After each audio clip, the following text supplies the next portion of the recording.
Custo de vida, emprego e desemprego, cesta básica, tarifas públicas, salário mínimo. Agora, na Brasil Atual, a análise do DIEESE. E nós vamos fazer contato com o diretor técnico do DIEESE, Fausto Augusto Júnior. Bom dia, Fausto. Bom dia, Glauco. Bom dia a todos. Fausto, segundo uma pesquisa feita pelo Centro de Políticas Sociais da Fundação Getúlio Vargas, a desigualdade aumentou mais no Brasil durante a pandemia, quando se comparando a outros 40 países. Isso de acordo com a percepção da população em relação às políticas públicas de saúde, educação e o meio ambiente. E não é só uma percepção, né, Fausto? Nós vamos falando aqui, né, há muito tempo da piora de diversos índices, do aumento da inflação, dos elevados índices de desemprego, precarização do mercado de trabalho. Quer dizer, essa percepção da população, infelizmente, corresponde à realidade, Fausto. Bem, Glauco, é isso que a gente está vendo já há algum tempo, né? Desde que a gente vem assistindo aí a mudança do modelo econômico, o Brasil vem se tornando um país mais desigual. Ele vem se tornando um país mais desigual porque, de um lado, os pobres estão ficando cada vez mais pobres e, de outro, você tem os ricos ficando cada vez mais ricos. É importante a pesquisa que saiu essa semana porque ela vai, de certo modo, comparar o Brasil a outros países no caso da pandemia. E a gente está assistindo, de certo modo, isso. De um lado, você teve, no caso da pandemia, foi muito claro, você teve o maior número de mortes entre os mais pobres, entre os negros, entre aqueles que vivem na periferia, em relação àqueles que, de alguma forma, enfim, tiveram mais acesso aos instrumentos de saúde, aos medicamentos e etc. Então, a forma que a gente está assistindo até agora é um processo de ampliação do abismo social no Brasil, e que não há nenhuma política efetiva para reverter essa situação. O Brasil inverteu uma trajetória que vinha desde a Constituição de 88, e principalmente no começo dos anos 2000, aí na primeira década dos anos 2000, em que a gente caminhava para a redução dessa desigualdade. De alguma forma, isso tem a ver diretamente com a visão de que o mercado irá resolver tudo no nosso país, quando, na verdade, a gente sabe que deixar o mercado aí ao seu bel prazer significa maior concentração de renda e ampliação da pobreza. Isso é uma característica do mercado brasileiro, do capitalismo brasileiro, quando ele deixa basicamente solto ao livre mercado, à livre concorrência, a desigualdade cresce. A gente está assistindo, em grande medida, a destruição de uma série de políticas sociais, a desmontagem dos mecanismos de transferência de renda, e tudo isso leva a uma ampliação do fosso entre os mais ricos e os mais pobres, entre aqueles que têm acesso aos bens e serviços e aqueles que não têm acesso ao mercado de bens e serviços. É importante, Glauco, a gente olhar, quando a gente olha para o caso da renda brasileira, a renda é sempre dividida ali pelo menos em 3 grandes blocos. De um lado você tem a renda do trabalho, essa renda vem se reduzindo, tanto de um lado por conta do aumento da inflação e da não recomposição da perda dos trabalhadores, de outro porque as famílias estão cada vez com mais, algum dos membros da sua família desempregado, ou seja, nós estamos com mais de 14 milhões de desempregados, e de alguma forma diversos setores caminhando para a informalidade, um conjunto bastante grande de trabalhadores na informalidade, tendo que basicamente se virar para sobreviver. De outro lado, a gente tem a renda das transferências do governamental, seja educação, saúde, a transferência direta e etc. As transferências de renda são importantes no Brasil, elas reduzem a desigualdade, e o que a gente vem assistindo é o desmonte dessas políticas e que, de alguma forma, tem reduzido o acesso aos bens, e reduzir o acesso aos bens é ampliar a desigualdade. E aí, por último, a gente tem aí a transferência, a gente tem aí as rendas vinculadas, que a gente chama de não monetária, que são as rendas das trocas entre as famílias, etc., que na pandemia a gente viu quão importante foi esse tipo de renda. Quando a gente olha para o conjunto, a gente vai assistindo um momento em que o Brasil vai, na maior parte daquilo que compõe a estrutura de manutenção das famílias, ampliando o fosso entre aqueles que têm muito e aqueles que têm pouco. E, Fausto, é importante esse tipo de estudo que faz uma comparação do Brasil com outros países, porque desmonta um discurso recorrente do governo do Jair Bolsonaro, que é se desresponsabilizar, dizer que, olha, por exemplo, a inflação ocorre em todo mundo durante essa pandemia, mas o que ele omite é que provavelmente o Brasil deve fechar 2021 com uma terceira maior inflação do mundo. Quando a gente vê também os problemas atrelados ao câmbio, né, que acabam encarecendo alguns alimentos aqui no Brasil, se não lembrarmos que em 2020 o Brasil Brasil teve a sexta, o real a sexta moeda que mais desvalorizou também em todo o planeta, não dá para a gente chegar e dizer, olha, isso acontece em todo mundo. Acontece em todo mundo, mas no Brasil está acontecendo de uma forma muito pior por conta do governo, né, Fausto? Por conta das escolhas do atual governo, né, Glauco? O governo, primeiro, que, antes de mais nada, ele negou a existência da pandemia. Essa é uma questão importante. Ou seja, o Brasil está demorando muito tempo para sair da pandemia.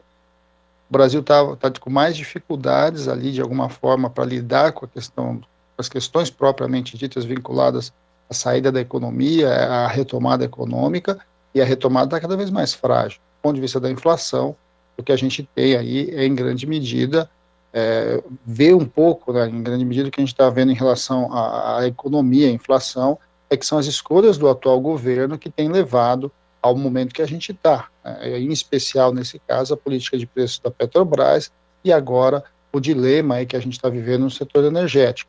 Tudo isso contamina a economia como um todo e, de alguma forma, vai elevando a inflação em bloco. Além de tudo isso, é bom lembrar que o governo agora, o governo atual, esse governo, ele injeta bastante insegurança do ponto de vista do investimento, do ponto de vista de onde o Brasil vai caminhando.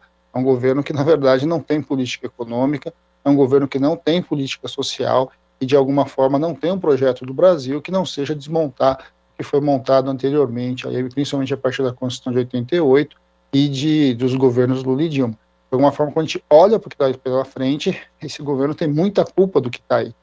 E não tem como não se vincular o que está acontecendo às escolhas do atual governo. E aí é começar a pensar um pouco para frente, nas perspectivas, para o ano que vem já são perspectivas bastante ruins, do ponto de vista de pensar o crescimento do PIB, pensar o limite de inflação que a gente vai trabalhar, como é que a inflação vai se comportar no que vem, tudo está mostrando que tudo não vai ser bom, tudo está muito complicado, até porque, como você vê, não tem nenhuma sinalização que alguma coisa vai mudar das escolhas do atual governo. Inevitavelmente, isso vai cobrar um preço muito alto da população em geral, e principalmente dos mais pobres. E ainda ontem, né, numa entrevista à CNN dos Estados Unidos, o ministro da Economia, Paulo Guedes, disse: é verdade que a inflação está subindo, metade da inflação é comida e energia, que está subindo em todo o mundo, então não há nenhuma novidade sobre o Brasil, de novo tentando se desresponsabilizar a respeito da crise econômica pela qual o país passa. Agora, Fausto, você ressaltou que desde 2008 o Brasil tinha iniciado uma trajetória de queda nessa desigualdade, né, e agora volta a aumentar, inclusive já vinha aumentando ali no governo de Michel Temer. Só que o país já é um dos mais desiguais do mundo, né, historicamente. Para o Brasil retomar de novo uma trajetória de redução da desigualdade, essas medidas têm que ser tomadas agora por parte do Congresso Nacional, já que o governo do Executivo realmente não vai sair nada, Fausto? É preciso urgência em relação a isso? Sim, Glauco, a gente assistiu esse debate com relação ao auxílio emergencial. O auxílio emergencial foi uma medida importante, discutida, foi reivindicada pela sociedade em geral. Vamos lembrar aí que as centrais sindicais, movimentos sociais foram para dentro do Congresso debater minimamente a necessidade de um auxílio. Esse auxílio foi criado por dentro do Congresso e o governo teve que engolir o auxílio. A sua retirada está cobrando um preço bastante alto, tanto da nossa economia, de um lado, quanto de outro, da nossa realidade, né, do ponto de vista real da vida das pessoas, e agora, não há a menor dúvida que um dos caminhos possíveis é você voltar para o Congresso Nacional. A dúvida é saber se o Congresso Nacional vai discutir efetivamente isso, uma vez que o governo, de alguma forma, está lá na relação do toma lá da cá, e a grande pauta do Congresso Nacional hoje ainda continua sendo as reformas. Antes de mais nada, a gente tem uma pauta aí com relação ao Congresso que é uma pauta reativa, né? É uma pauta de bloqueio das desconstruções dos direitos que estão ali colocados. A bola da vez nesse momento é a reforma administrativa. Se a reforma administrativa passar, a gente vai ver vários dos mecanismos que o governo tem hoje de redução dessa desigualdade sendo desconstruída, principalmente porque é por dentro do serviço público, é por dentro da mão do Estado que, de alguma forma, você reduza essa desigualdade com mais acesso à educação, com mais acesso à saúde, enfim, com acesso à assistência social. O que está colocado no Congresso hoje, na verdade, vai no sentido oposto, de transformar os direitos sociais em mercadoria, colocar à disposição do mercado, que tende a ampliar essa desigualdade colocada. Então, a pauta hoje, de alguma forma, é uma pauta de resistência. A partir dessa pauta de resistência, a gente pode começar um bom debate sobre o para frente, em especial sobre políticas ativas de redução da desigualdade. A gente já viu que essas políticas funcionam. Foi a política do Bolsa Família, que é transferência direta, foi a política de valorização do salário mínimo, foi o investimento maciço em saúde e educação. De alguma forma, a gente sabe quais são os caminhos. Você criar mecanismos ativos de redução da informalidade, a criação do MEI foi importante, mas você tem outras ferramentas possíveis de você lidar com a informalidade. De alguma forma, você precisa lidar com os chamados microempreendedores, os chamados trabalhadores diretos, enfim, os altos trabalhadores por conta própria. A gente precisa olhar com mais cuidado para essa parte do país e a gente precisa recuperar, em grande medida, uma série de direitos trabalhistas que foram ceifados aí na reforma de 2017. É importante a gente compreender que o trabalho é um direito e a gente precisa brigar por esse direito. A taxa de desemprego precisa ceder e a questão do emprego precisa ser uma questão central. Vamos lembrar que, ao longo da semana, o Prêmio Nobel de Economia foi colocado ali para os economistas que lidaram com relação ao mundo do trabalho, né, e os impactos das políticas ativas no mundo do trabalho. Uma das questões um dos trabalhos que ganhou aí na relação do Prêmio Nobel de Economia foi essa em relação ao impacto do salário mínimo no aumento ou na redução do desemprego. A pauta liberal, a teoria sempre dizia que se aumentasse o salário mínimo, o desemprego aumentaria. E as pesquisas de quem ganhou o prêmio, inclusive, foi mostrar que é o contrário, né? Aumentar o salário mínimo não só reduziu, não aumentou o desemprego, como aumentou a renda e reduziu o próprio desemprego.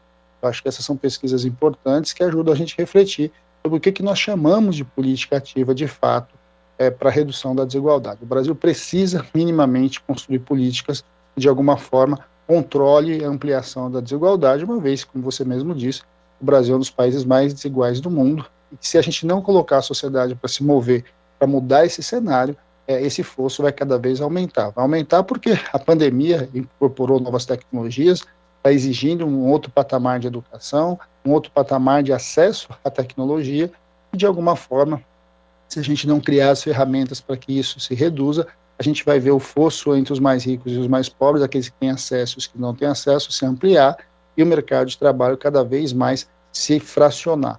Eu acho que isso é uma questão bastante importante, precisa estar na pauta aí dos próximos candidatos à presidência da República para a eleição do ano que vem, mas não há a menor dúvida que a questão da desigualdade, a questão do trabalho, a questão do emprego e a questão da renda são centrais no debate do Brasil de hoje. Fausto, muito obrigado pela sua participação aqui no Jornal Brasil Atual. Até a próxima. Até a próxima, Glauco. Bom dia a todos novamente. Bom dia. Conversamos aqui com o diretor técnico do Diese, Fausto Augusto Júnior.